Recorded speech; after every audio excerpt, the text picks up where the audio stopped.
नाजरीन, आखिरकार अपनी मुद्दत गुजारने के एक लंबे 2 साल इंतजार और कई खदशात के बाद इलेक्शन 2024 8 फरवरी को इख्तिताम को पहुंचा।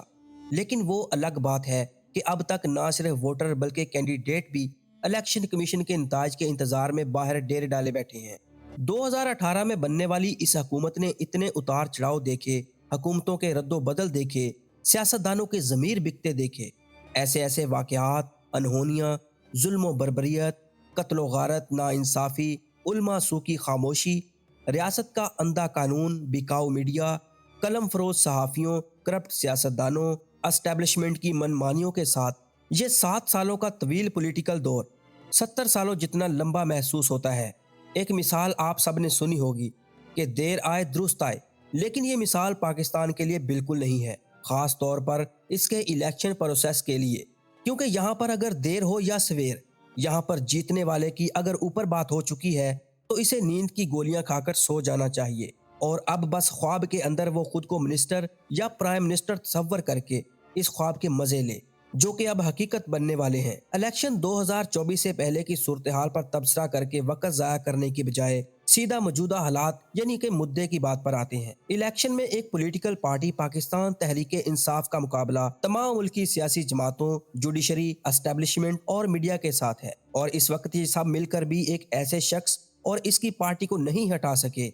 जिस शख्स ने पाकिस्तान के 75 साल तारीख के अंदर पहली बार हकीकी आज़ादी का नारा लगाया। इस शख्स ने अपने लोगों को शऊर दिया कि तुम अभी भी अमेरिकन कॉलोनी के अंदर रहते हो, ना कि पाकिस्तान में। तुम्हारी गैर मौजूदगी के अंदर कोई और शख्स इस बात को यकीनी बनाता है कि अमेरिकन के मफादात पर कोई समझौता ना हो। इस शख्स ने गली मोहल्ले के अंदर रहने वाले सब्जी फरोश, एक चाय वाले और एक अमीर तरीन ताजर को ये शऊर दिया है कि तुम्हारे वसाइल के अंदर कमी नहीं है, बल्कि ये अशरफिया है जो कि सिर्फ 1% होकर भी तुम्हारे मुल्क की दौलत को लूट लूट कर खा गई है और बाकी बची दौलत को अपने बैरूनी मुल्क जायदादें बनाने के अंदर अभी भी उड़ा रही है। वो कहता है कि एक अमेरिकन शख्स की जान भी इतनी ही कीमती है जितनी कि मेरे लोगों की, लिहाजा मैं अपने मुल्क में कभी भी ड्रोन हमले नहीं करने दूंगा। वो कहता है कि ताकतवर को भी इस कानून के नीचे लाऊंगा जिसके नीचे गरीब को गुजरना पड़ता है। वो कहता है कि कोई शख्स भी इलाज से महरूम ना हो, कोई शख्स भी भूखा ना सोए, मेरी कौम का कोई भी शख्स कैंसर से ना मरे,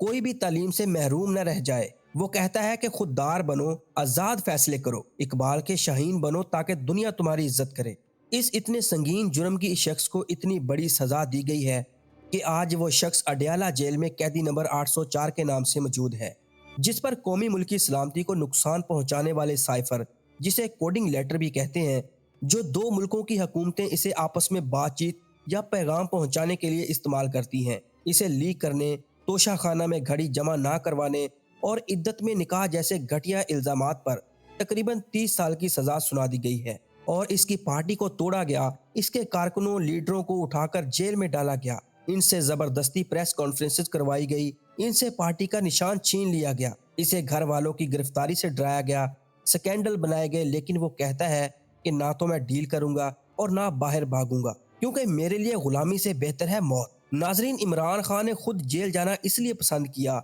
क्योंकि सीक्रेट इंफॉर्मेशन थी कि इनकी जान को शदीद खतरा है। अगर वो इन हालात के अंदर जेल ना जाते तो शायद इनको किसी भी वक्त कत्ल करवा दिया जाता, जैसे कुछ अरसा पहले इनको वजीराबाद के अंदर एक शूटर ने कत्ल करने के लिए फायर किए,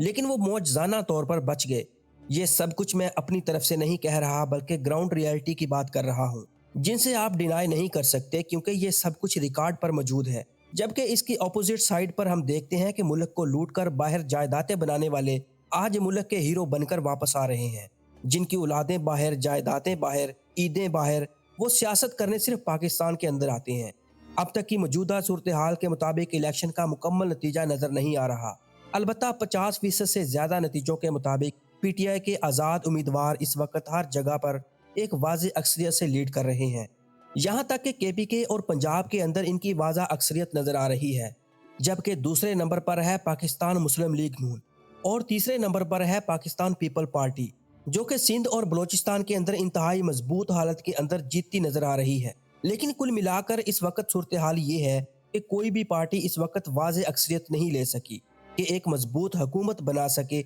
एक ऐसी हुकूमत जो कि मांगे तागे के लोगों की बजाय या बाकी पॉलिटिकल पार्टी से इल्हाक किए बगैर अपने फैसले खुद कर सके। اور اگر ایک بار پھر سے یہ لولی لنگڑی حکومت بناتی جاتی ہے تو اس کا پھر وہی حال ہوگا جو کہ پچھلے 75 سالوں سے ہوتا آیا ہے، یعنی اپنی مدت پوری نہیں کر سکتی۔ جو پولیٹیکل پارٹی بھی کسی دوسری پارٹی کے ساتھ الحاق کرتی ہے تو ظاہر ہے کہ اسے وزارتیں بھی دے گی اور مشاورت کے اندر بھی شامل کرے گی، اور اسے راضی کرنے کے چکر کے اندر کوئی ایسی قانون سازی نہیں کر سکتی جو کہ اس نے اپنے منشور یا الیکشن سے پہلے اپنے ووٹر کو ڈیلیور کرنے کا وعدہ کیا تھا۔ اب ظاہر سی بات ہے کہ اگر اتنی میجارٹی ملنے کے باوجود بھی یہ پولیٹیکل پارٹی ڈیلیور نہیں کر پاتی تو اگلی بار الیکشن کے اندر اس کی پاپولیرٹی انتہائی کم ہو جائے گی۔ اگر پی ٹی آئی کی مثال لیں تو ان کے لیڈر نے اپنی پارٹی کی بنیاد ہی ان دو مروسی سیاست کی پارٹی یعنی پیپل پارٹی اور پاکستان مسلم لیگ نون اور ان کے کرپٹ لیڈرشپ کے خلاف کمپین کر کے شروع کی تھی۔ سو یہ تو ممکن ہی نہیں ہے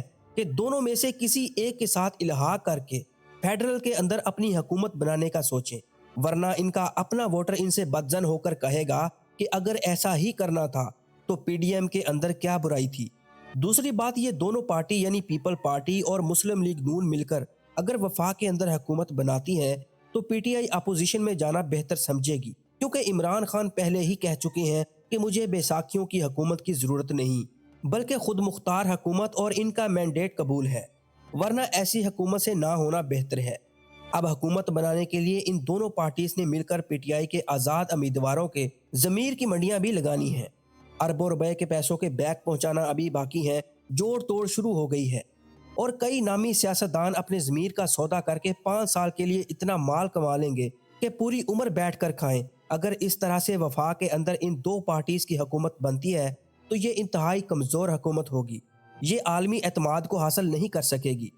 جس کا مطلب ہے کہ دنیا آپ کے ملک کے اندر پیسہ انویسٹ کرنے سے ڈرے گی، نئے کاروبار نہیں آئیں گے، نئے انڈسٹری نہیں لگے گی، آپ کے لوگوں کو روزگار نہیں ملے گا، سٹاک مارکیٹ کے اندر گراوٹ آئے گی، جس کا سیدھا سیدھا اثر عام انسان کی زندگی پر ہوگا، کیونکہ اس کی وجہ سے مہنگائی کا اس سے بھی بڑا طوفان آئے گا۔ بجلی مہنگی ہوگی، گیس مہنگی ہوگی، پیٹرول، کھانا پینا سب کچھ مزید مہنگا ہوگا،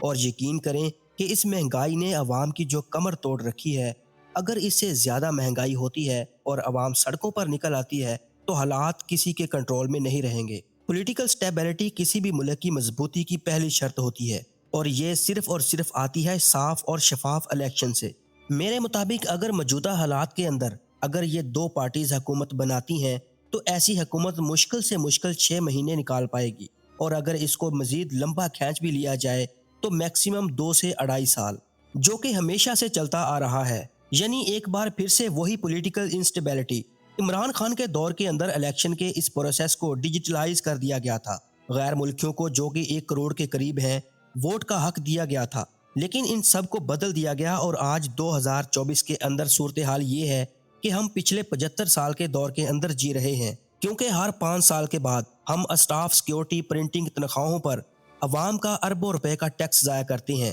جبکہ اس کی بجائے یورپ اور امریکہ کے اندر اور حتیٰ کہ ہمارے مسایہ ملک انڈیا کے اندر بھی صرف ایک شخص اپنا ڈیجیٹل مشین سے انگوٹھا لگا کر اپنا ووٹ کاسٹ کر کے گھر آ جاتا ہے، نہ کوئی شخص دھاندلی کا الزام لگاتا ہے اور نہ انصاف کے لیے عدالتوں کے چکر۔ ایک بار پھر سے دھاندلی کا شور ہے، ایک بار پھر سے نتائج بدلے جا رہے ہیں، راتوں رات سسٹم بٹھا دیا گیا، کورٹ کے حکم کی خلاف ورزی کر کے بھی پورے دن نیٹ ورک کو اور انٹرنیٹ سروس کو بند کر دیا گیا، اور لوگ پھر بھی پر امید ہیں کہ ان کے مینڈیٹ کو تسلیم کیا جا رہا ہے۔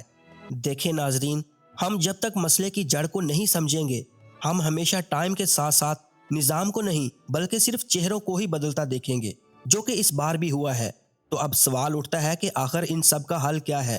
جواب بہت ہی سیدھا ہے، اور اس کا جواب ہے انقلاب۔ میں ایک شعر کے ساتھ اس کا جواب دے کر اپنی بات کو ختم کرتا ہوں کہ لگی ہے صدا پھر کے ایک بار سردار بدلے گا، فرعونی سلطنت کا ایک کردار بدلے گا، جس قوم کو خود پر جبر سہنے کی عادت ہو، جس قوم کو خود پر جبر سہنے کی عادت ہو، وہاں کب کچھ بدلا ہے جو اس بار بدلے گا۔ اللہ تعالیٰ پاکستان کا حامی و ناصر ہو۔ آپ کی اس الیکشن کے بارے میں کیا رائے ہے، ہمیں کومنٹ سیکشن میں ضرور بتائیے گا۔ اگلی ویڈیو تک کے لیے ہمیں اجازت دیجیے۔ اللہ حافظ۔